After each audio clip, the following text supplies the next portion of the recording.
watching News 3 Now, live at 4, moving forward. Good afternoon. Welcome to Live at 4 on this Friday. Susan is off today. She'll be back on Monday. We continue to follow this developing news. The man suspected of murdering Charlie Kirk is off the streets, and we're learning more about his mindset. CBS's Andres Gutierrez reports from Orem, Utah. Good morning, ladies and gentlemen. We got him.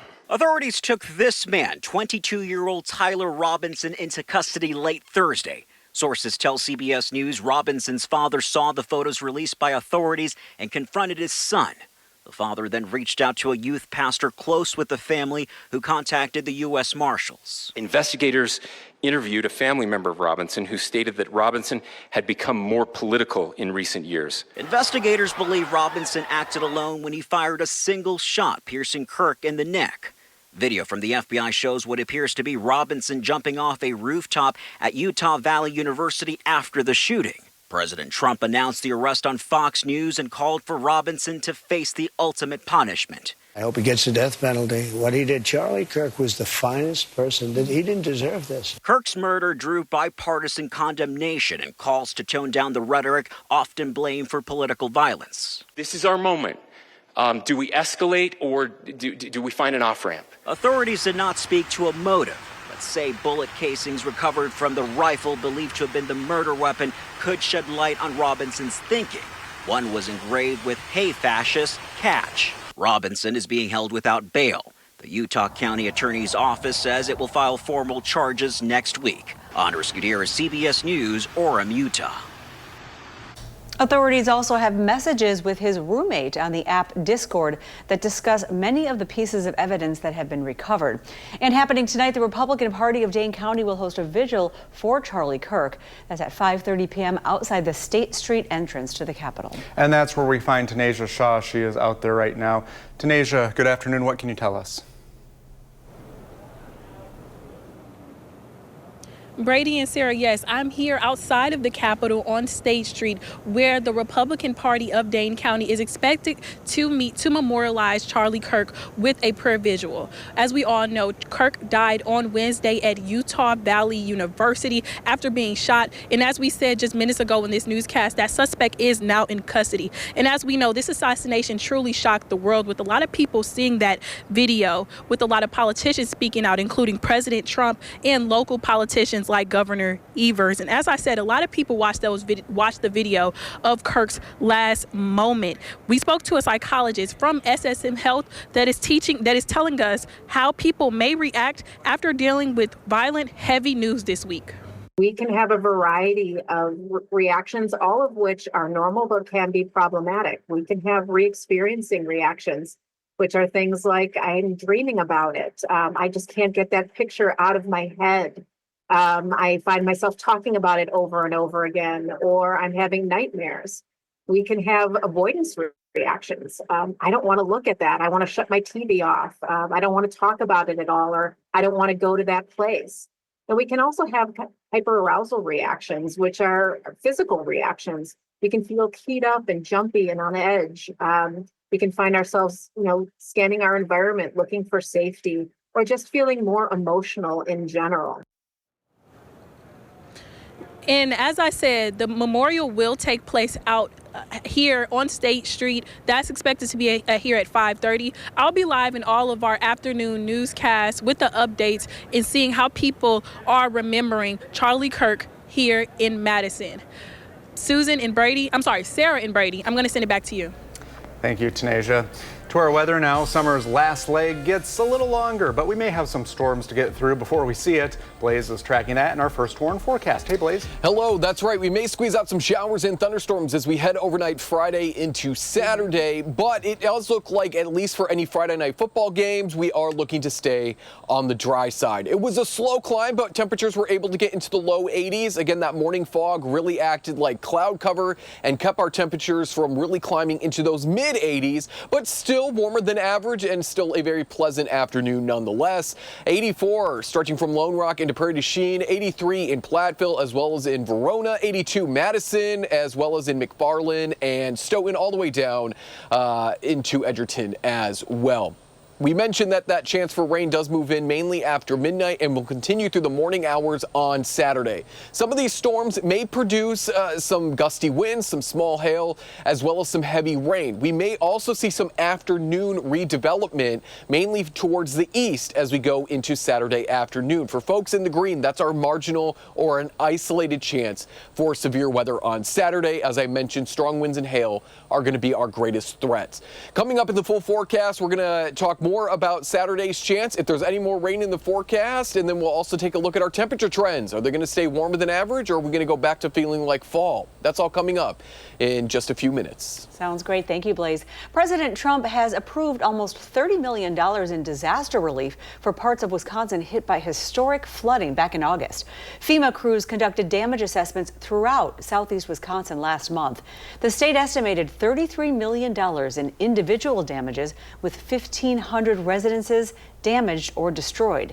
That's in addition to $43 million in public damages from the state. So after this federal relief, that leaves around $46 million in damages unanswered for, but state and local officials are calling it a step in the right direction for Milwaukee. And we have some continuing coverage from last night. An Amber Alert is active for a Portage County child. Law enforcement say she may be with her uncle. Ruby Lemon was last seen at her grandmother's house in Almond, and police say they believe that she's now with her uncle, Jordan Coyle.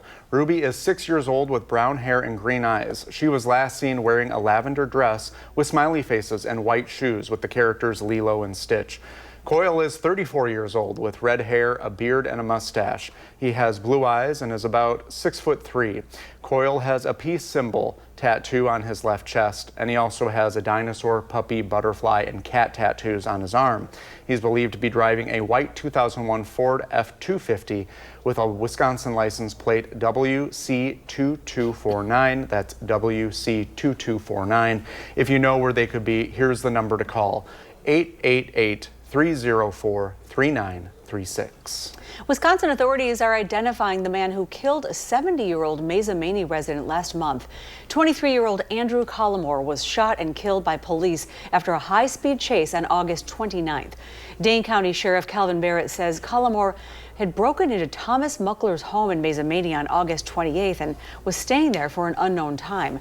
Barrett says Collimore killed him, though the two did not know each other. Officers say they found Collimore driving Muckler's vehicle in Marinette County the night after. He allegedly got out of the car and approached officers with a sharp-edged weapon. Tasers did not stop him, and 2 Marinette police officers shot and killed Collimore. The officers are on administrative leave while the state investigates.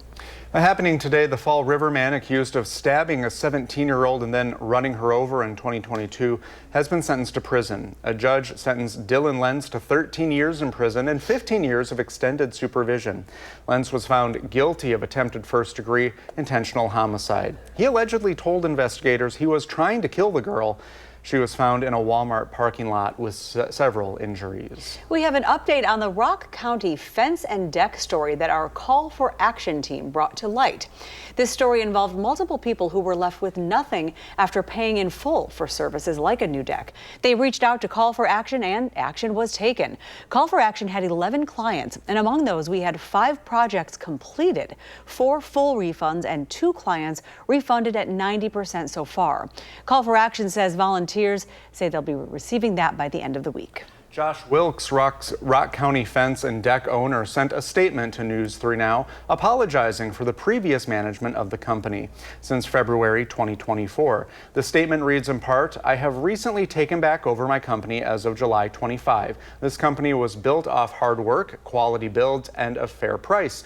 Since I've taken back over my company," he says, "people have been getting their refunds or projects built to satisfaction." He says, "I have had the chance to meet with many said clients to either build their projects or hand them their refunds and give them the chance to speak on their situations that occurred and give them my deepest apologies face to face." Wilkes is now facing 3 felony theft by contractor charges. The court set a $1,000 signature bond for his release, and he is set to be in court on September 22nd. You can read the full statement and find the full story on channel3000.com. And you can join our consumer reporter, Michelle Renee Quinn, as well as Call for Action volunteers during their telethon next week. That's Thursday from 4 to 7 p.m. Well, someone's got a lot of friends in low places in Wisconsin. I think you know who I'm talking about, because he's adding another show in Milwaukee after overwhelming demand. Yeah, country superstar Garth Brooks announced that he's headlining next year's Summerfest. And after overwhelming demand for pre-sale, you know what? He'll be adding an earlier show on Tuesday, June 16th. He already announced June 17th as his show, so it's opening even before it starts. The show will be Brooks's first at Summerfest and his first concert in the Cream City since 2015. Tickets go on sale today, and I bet they will go very fast. I have a feeling.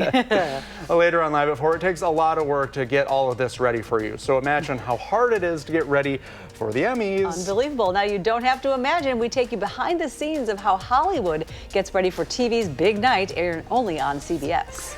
And next on Live at 4, the Packers are hot off a win against the Washington Commanders. Sports director Andrew Banstra and Jason Wilde bring you highlights from the game and in-depth analysis.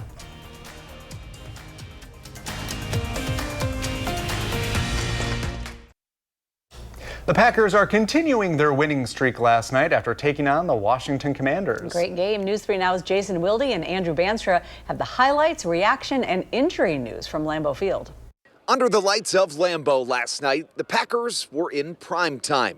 They opened up week 2 of the NFL season looking to get off to a 2-0 start. But first, remembered the tragedies of 9/11 with some help from the 115th Fighter Wing out of Madison in a matchup that will be remembered as the Tucker Kraft game. In the first quarter, the Pack proved pressure makes diamonds. Jordan Love leads a 96-yard touchdown drive and finishes it off, firing a bullet to Romeo Doubs, digging Washington into a 7-point hole. They followed the same script in the second, another drive that started inside the 10, ends in the end zone. This time a 92-yard long haul of a drive, just setting up Josh Jacobs, who extends his franchise record, striking gold for the 11th straight game, make it 14-0 Green Bay. And how could we forget, in the fourth, Tucker Kraft tuckers out Washington's defense, adding a touchdown to his first career 100-plus yard game. The big man finished with 124 through the air as the Packers win it 27-18. I'm expecting big things from Tuck this year, but it's just, it's one of those things that's who Tuck is every day. He comes in and puts that work in, and, in practice every day he's making those big-time plays. He's a guy that approaches the game the right way. I can't say enough great things about Tuck. And just the growth that we've seen from him from the time he's gotten here. But it's not only on the football field, it's every facet of life, I would say. And he's a real leader for us. And the only right way to break down another Packer win is to bring in our Packers senior writer, Jason Wilde. And Jason, last night was a whiteout. I don't think you got the memo, though. I did not. No, I did not wear white. You did. You did a good job. But look, this was a whiteout by the defense. This is 2 weeks in a row now where they've taken on a really good NFC team, and they've made them look bad. Now we'll see if they can sustain it for another 15.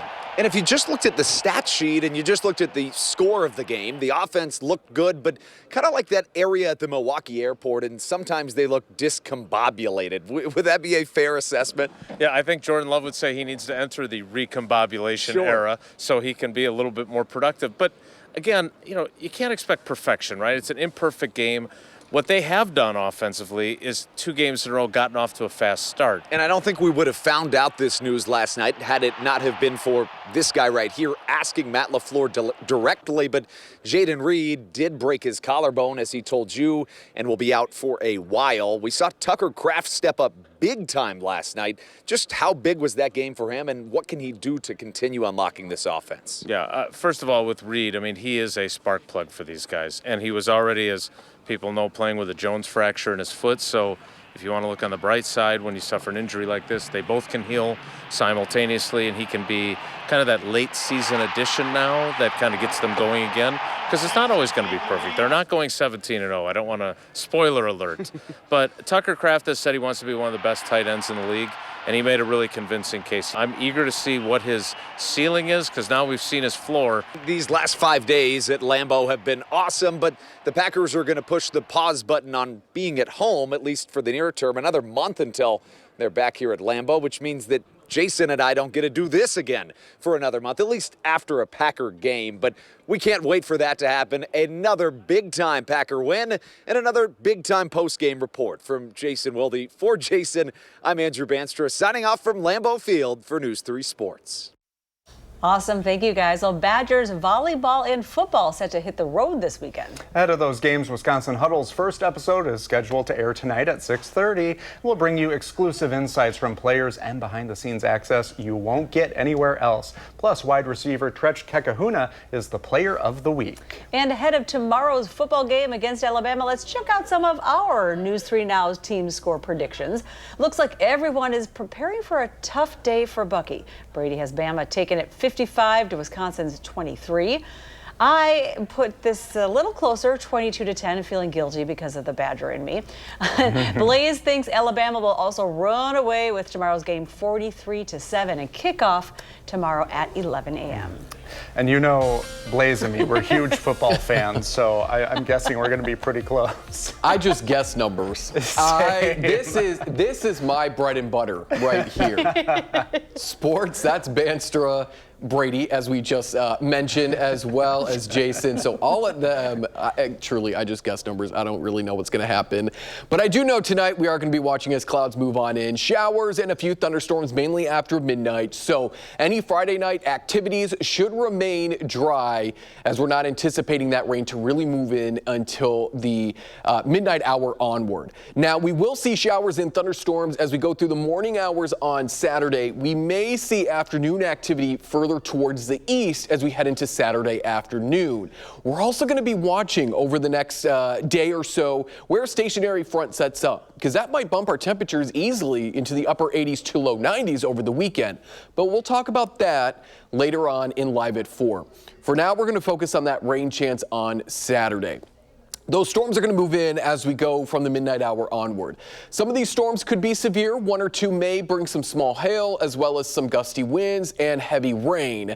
But that's going to really pick up as we go into the early morning hours on Saturday. And then we'll watch as possible redevelopment occurs going into Saturday afternoon for folks east of Dane County. So we saw future track, and earlier this afternoon, a lot of that rain was actually even east of Dane County during the morning hours as well. Now we're going to look at the lightning. We're going to look at kind of the lightning group. Are we going to see a lot of lightning, or are we not really going to see a whole lot of thunderstorm activity? There are those showers and thunderstorms moving on in the morning and then into the afternoon as well, wrapping up as we go into later Saturday afternoon further towards the east. Likely both rounds, if we do see both rounds, could bring that severe weather threat, and obviously both rounds could bring that heavy rain. In terms of overall rain, I think it's safe to say a lot of us will probably pick up about a quarter to maybe a half an inch of rain. Isolated spots, if you're hit multiple times throughout the morning hours on Saturday, where those showers and thunderstorms start and where they're going to continue to trail or train themselves, just slowly moving over an area, that's where we can see those isolated spots of over 2 inches or more. Not everyone is going to see that. And again, that may cause some minor flooding. So the threats are strong winds, followed then by hail, and then that heavy rain threat. We do dry out for the remainder of the weekend into Monday and Tuesday. For the most part, we may squeeze out a few showers on Tuesday and then again to end next week. But it does look like this is going to be more of that heavier rain in some isolated spots as we wake up on Saturday. There is a look at your 7 and 10 day forecast. Temperatures hanging out in the 80s all throughout next week. And as I mentioned, coming up later on at Live at 4, we'll take a look at maybe we could squeeze out some 90s. But there's a caveat, so we'll take a look at that in just a few minutes as well. What a tease. Right? Thanks, Blaze. Well, coming up on Live at 4, a new city is coming on the president's radar for National Guard deployment. But this time, he says Memphis is a city welcoming federal troops. Stay with us.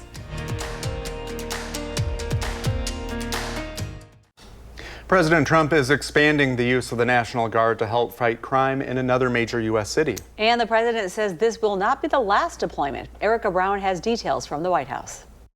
President Trump is expanding his crackdown on crime, announcing plans to deploy National Guard troops to Memphis with support from some city and state leaders. The mayor is happy. He's a Democrat mayor. The mayor is happy, and the governor, Tennessee.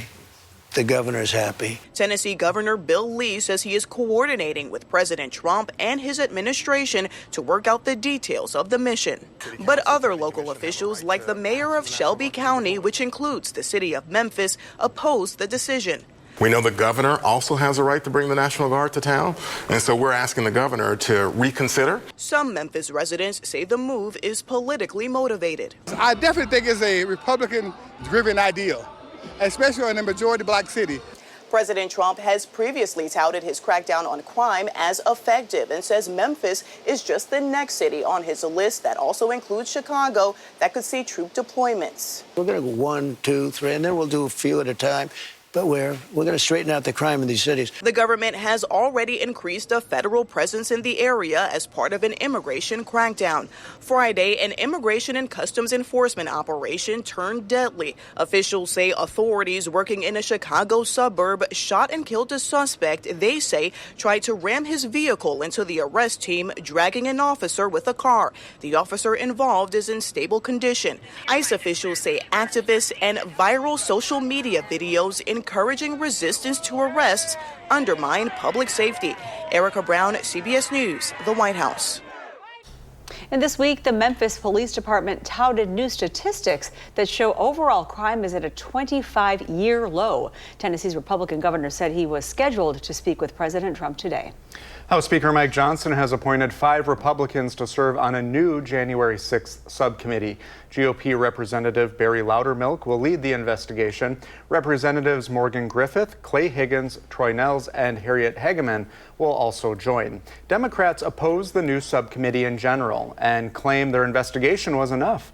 Republicans say the new probe will focus on the security breach of the Capitol, including what they're calling intelligence failures. Well, coming up on Live at 4, how authorities say they caught the man suspected of shooting and killing Charlie Kirk. Then why Madison's new top cop says you probably won't be seeing body cameras on officers anytime soon.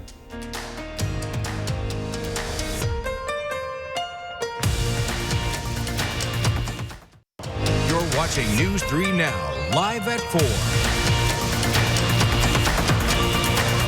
Welcome to Live at 4, everyone. Thanks for joining us. I'm Sarah Carlson in for Susan Simon, who will be back next week. Yeah, and if you got used to the fall weather, well, we're back to summer again. Exactly. We are there. And the weather words are Saturday morning storms, then warm. Ooh. We're not getting rid of the word warm. See, all you have to do is be patient, and then you'll have a very nice weekend out there, Blaze.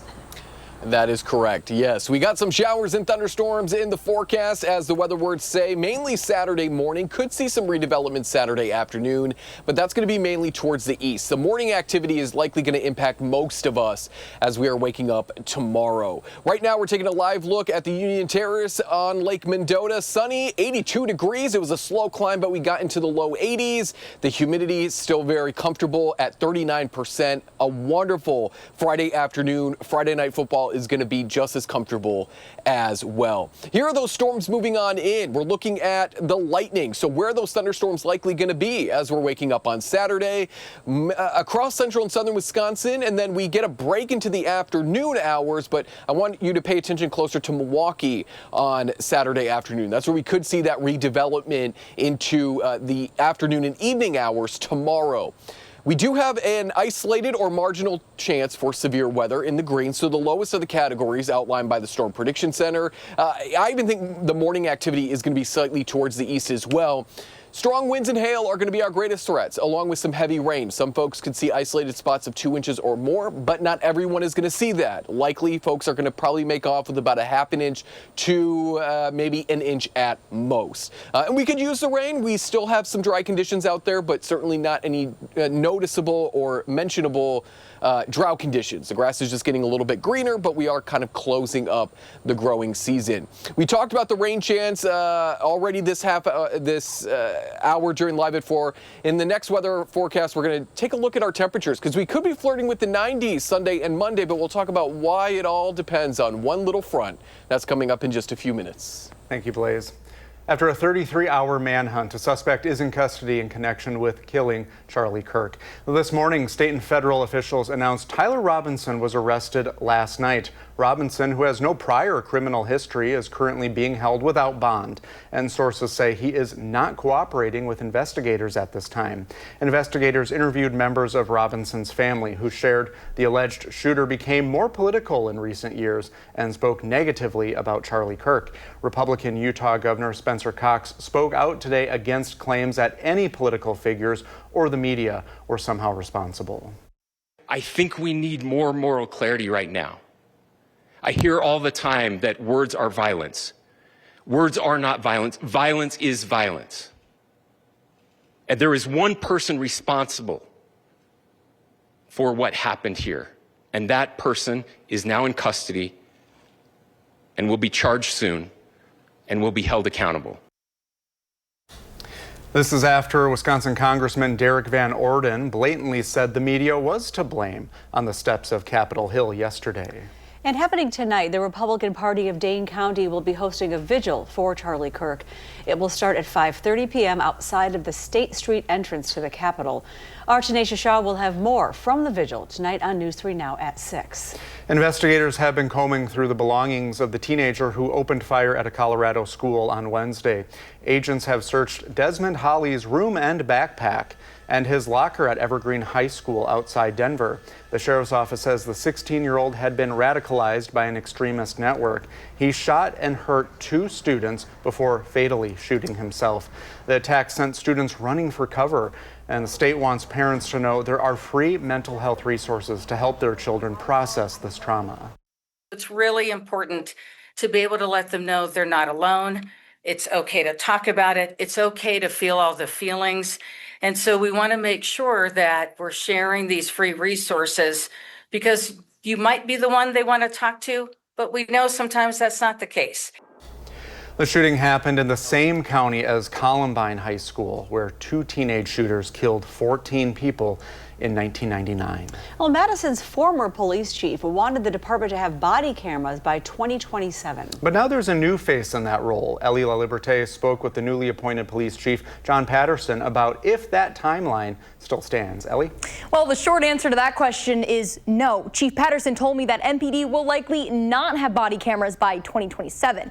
It's the biggest department in Dane County without that technology. Last year, the department did a 90-day trial that found the officer behavior did not change while wearing cameras. Chief Patterson says 2027 isn't necessarily a practical timeline as the city is coming off voter-approved referendum just last year. We're still managing, some of our budget challenges for next year. And so I don't think we'll see them immediately, but I'm going to continue to prioritize those as an acquisition in the future. Patterson says his concern is also over personnel and the manpower it takes for a records department to process all of the footage that comes with body cameras. To think about dropping 492 body cameras and all the associated video that's going to be recorded every day on our records staff right now would be, ill-advised, I think. Former Chief Sean Barnes said the agency would need to add at least 1 paid position to handle all the additional footage. Now, something else I found really interesting from our conversation was that in response to President Trump's threats to deploy the National Guard in cities like Chicago. Now, you can hear why Chief Patterson told me it's something he's never had to think about until recently, this Sunday morning at 10:30 on For the Record. Thank you very much, Ellie. Next on Live at 4, ahead of TV's biggest night, we take a look at some shows that you can stream. Will Loper has some views you could use next.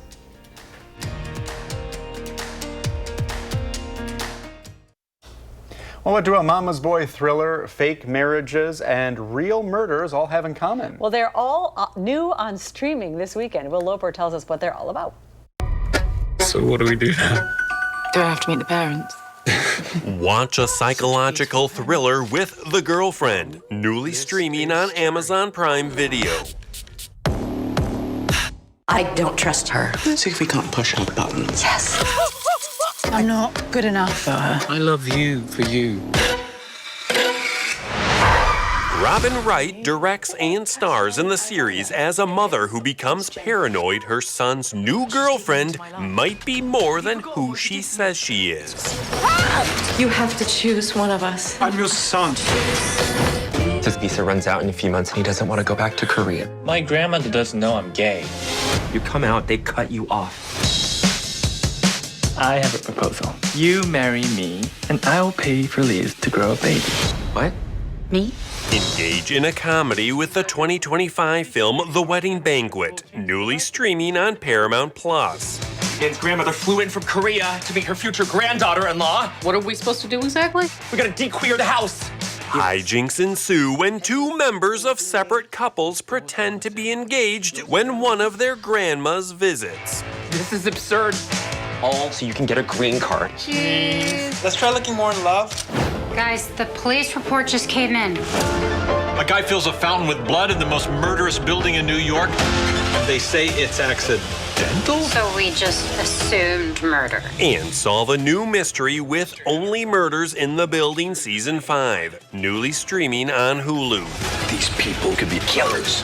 Oh, you got your hands on the body. Hey! That's a felony, right? I'm sure they went to the authorities immediately. You know what? Let's get you some more caviar. Steve Martin, Martin Short, and Selena Gomez return as the podcasters out to solve the death of their building's doorman. For Live at 4, I'm Will Loper. So you have a few things to stream before TV's big night on Sunday. That's right. Live at 4. Coming up next, how Hollywood is getting ready for the Emmys. Welcome back to Live at 4 on this beautiful Friday afternoon. This is a Edgewood Skycam shot of the Lake Mendota and the Memorial Terrace. Oh, a lot of boats out there. No one gave us a call. We're ready to go boating. All right, well, students back on campus, there is a lot to check out, including one of UW's newest spaces. Kayla Dembick shows us what makes this building stand out. A new school year means a brand new building. Morgridge Hall is officially open, the new home for the School of Computer, Data, and Information Sciences. It brings all three departments together under one roof, creating a space for collaboration, innovation, and problem solving at campus speed. And it's not just about technology. The building is filled with art inspired by Wisconsin. Outside, there's Ghost Forest, a sculpture with shapes drawn from Wisconsin's natural landscape. Step inside and you'll see Ode to a Prairie, colorful embroidered pieces celebrating native plants and prairies. Each floor also has custom wallpapers inspired by different regions of the state, from the Apostle Islands to landmarks across Wisconsin. Morgridge Hall is now open for students, faculty, and visitors to explore. To see more of the building, check out the Badger Beat on Instagram and TikTok by searching Badger_Beat. Pretty impressive. Thank you, Kayla. Thank you, Kayla. Beautiful. Yeah, speaking of beautiful, we have some beautiful weekend weather. We just need to get through a little bit of rain, Blaze. That's right. We do have a little bit of rain as we go overnight into Saturday, but then from Saturday afternoon onward, we really do look to remain dry, maybe squeezing out a few showers then on that following Tuesday. What is not going to change over the next, I would say, week to week and a half and possibly the next 2 weeks is this warmer than average temperature trend. And especially this weekend, we may have a chance to slip in a few late season 90s, but we're going to talk about why it all depends on one little front. But take a look at our forecast highs compared to normal, especially Sunday through Wednesday of next week, 10 to 15 degrees above average. Keep in mind, as we get further into September and then obviously October, our average high for this time of year is going to decrease or get cooler. So these numbers will change, but that just continues to show you that we're not seeing any major cool downs. We're just going to continue to remain either seasonable or above average. When we look at our temperature forecast as we go into Saturday, I want you to pay attention off into parts of Iowa. We've got Iowa City and Des Moines in the low 90s, Waterloo, the upper 80s. only in the upper 70s in Madison as we head into the afternoon hours, 80 in La Crosse. We're going to watch where this stationary front sets up. It's almost like running into a brick wall at 100 miles an hour on the interstate. This will stop the northern movement of warmer air. So if this stationary front were to be a little bit more north, say into parts of southwestern Wisconsin, then parts of Grant County, Iowa County, maybe even Crawford County could easily get into those upper 80s or the low 90s. But if trends continue and this stationary front, which will eventually become a warm front, stay off to our south, then we may not squeeze out any of those late season 90s. But it is possible. It is certainly in the cards. We just have to make sure that we're playing the game correctly and we don't get rid of all of the cards that we need to win.